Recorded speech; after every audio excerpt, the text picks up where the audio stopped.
Episode 268, Living the Life of Reilly. This is the Change Underground. I'm your host, John Moore. Decarbonise the air, recarbonise the soil.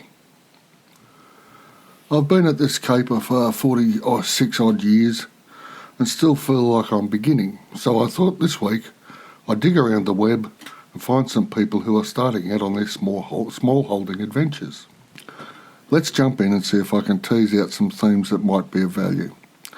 From The Guardian comes this piece entitled 6 Chickens Somehow Turned into 60.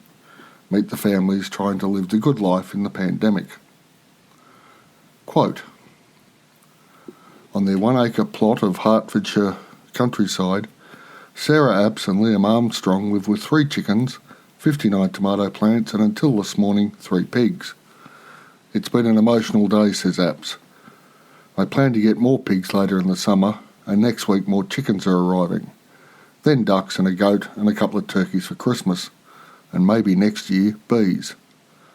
Living on their own land, becoming more self-sufficient, has been a bit of a dream for the couple, but it took the COVID pandemic to make it happen. You just don't know what's going to happen, says Apps. Young people are dying, older people are dying. I think you really need to live for the days that you've got. End quote. The obvious first point from this quote is the dispatching of livestock.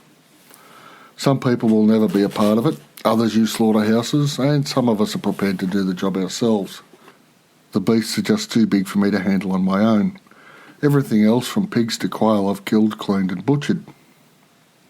I'm no expert butcher, but the meat you produce by your own hand tastes different. I also know what the animals have been fed. Chickens, ducks, turkeys and a goat point to the benefits of small holdings. The many species approach I talked about in the last episode, number 267, is one of the many biodiversity benefits of small holdings. The goat is significant. Back in episode 261 I discussed John Seymour and David Mackenzie as mentors. Seymour advocates for a Jersey cow and Mackenzie wrote the Goat Bible. The point is that supplying fresh raw milk is the cornerstone of a healthy household. Fruits and vegetables and eggs and whatnot are great, they really are, but a daily supply of fresh raw milk lifts the dietary well-being of a household to new heights. Those listeners who aren't permitted to purchase raw milk, that would be Australia and New Zealand at least, have no idea what effect this food can have on their health. If you've produced it yourself, you can consume it, but you can't sell it or give it away. Listeria is the big issue here, and people have died from it, so the risk-benefits, I guess. And the warmer climate here probably encourages the growth of these things. My 2 kids were raised on goat's milk, raw goat's milk, and it did them a power of good.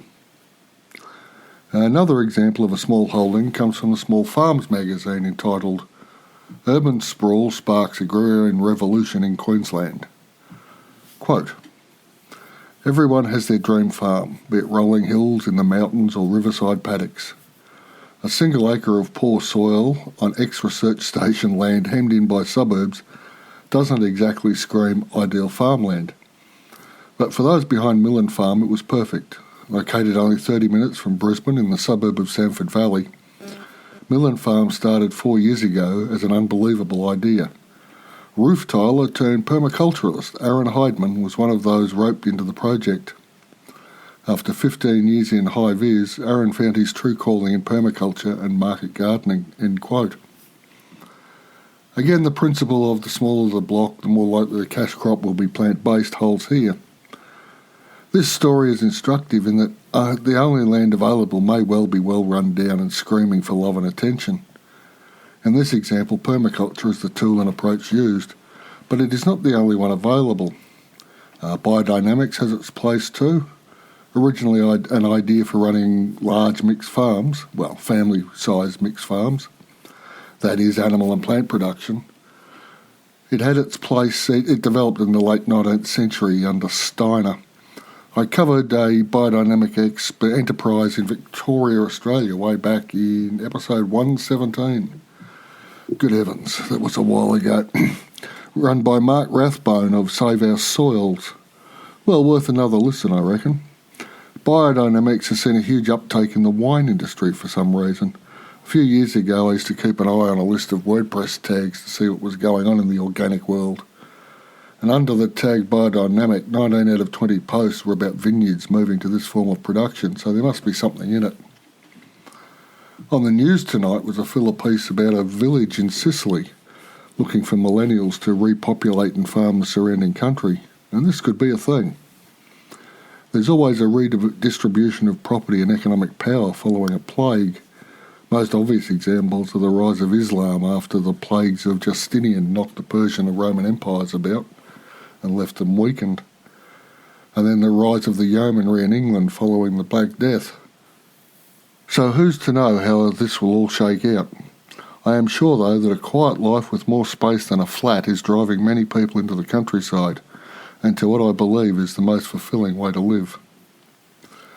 On that note, the anti-HS2 petition, that's high-speed rail 2, I mentioned back in episode 264. The petition still open and has reached 2/3 of its goal. And the aim is to stop this train line destroying ancient woodlands in England. It's pretty severe. 117 patches of ancient woodland are threatened, and some of them have already been cut down. It's really quite depressing. So if you could leap onto it and add your name to the list, anyone in the world can sign up. There's a link in the show notes, and I'm sure if we get enough people, we can make a difference. And so if you're thinking about, or even ready to make your leap into a small holding, go to the website worldorganicnews.com and click on the free ebook tab at the top of the page to obtain your copy of the Change Underground native gardening system to get you started. Because once you can feed yourself your veggies, you're away. Now, if you have any questions, thoughts or suggestions, there's the Change Underground podcast group on Facebook. Just search for it there, or there's a link in the transcript over at worldorganicnews.com/episode 267. Decarbonise the air, recarbonise the soil. Thank you all for listening. I'll be back next week.